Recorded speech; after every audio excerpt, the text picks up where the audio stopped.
దేవుడు మనలో స్థితిలో ఉంచాడంటే అది మనం గొప్పలుగా పోయి తిరుగుతామని కాదు, మన గొప్పలు మనం చెప్పుకుంటామని కాదు.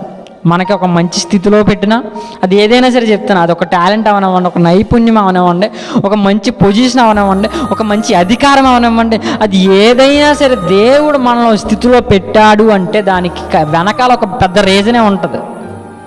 మోషే ఆ రోజు అందంగా పుట్టినప్పుడు చూసిన తల్లి ఏం చేసిందంటే వదలలేకపోయింది, కానీ వెనకాల పెద్ద రీజన్, పెద్ద కారణం ఏంటంటే బ్యాక్గ్రౌండ్లో ఉన్నది కొన్ని లక్షల మందిని, ప్రజలను బయటికి నడిపించే బాధ్యత మోషే మీద ఉంది.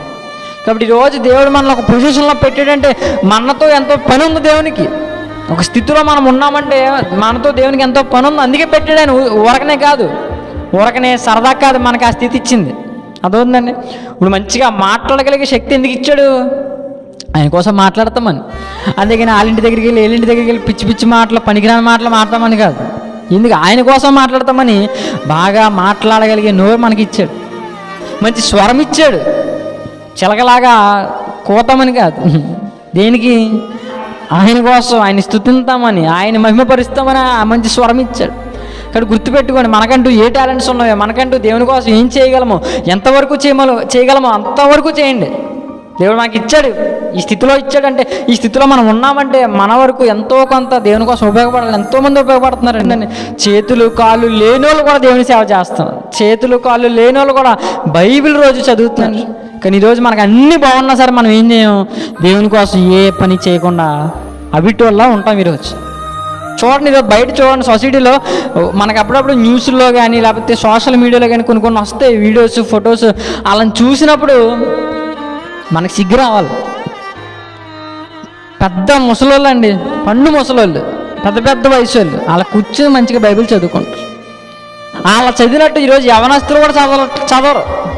వాళ్ళెంతో భక్తిగా మంచిగా ప్రతిరోజు కూర్చుని అలా బైబిల్ చదువుతూ ఉంటారు. ఇంకొంతమంది మాట్లాడడానికి నోరు తిరగకపోయిన దేవుడి గురించి మాట్లాడే వాళ్ళు ఉన్నారు, చూసారా లేదు? నొత్తు వచ్చేసి సరిగా మాట్లాడలేక, అసలు వాళ్ళు మాట్లాడుతున్న ఎదుటి అర్థం కాదు. అయినా సరే ఏం చేస్తారు? వారి ఒక ఆశ, దేవుని కోసం మాట్లాడాలి, దేవుని కోసం మాట్లాడాలి. వారు మాట్లాడలేని స్థితిలో ఉన్నా సరే దేవుని కోసం మాట్లాడుతున్నారు. కానీ ఈరోజు మాట్లాడడానికి దేవుడు మంచి స్వరం ఇచ్చిన, మంచి నోరిచ్చిన, మంచి స్థితి ఇచ్చిన దేవుని కోసం మాట మాట్లాడడానికి సిగ్గుపడతాం. ఈరోజు దేవుని కోసం ఒక మాట చెప్పడానికి సిగ్గుపడతాం, సన్నిధిలో సాక్ష్యం చెప్పడానికి సిగ్గుపడతాం, ప్రార్థన చేయడానికి సిగ్గుపడతాం, బైబిల్ చదవడానికి సిగ్గుపడతాం. అర్థమవుతుందండి.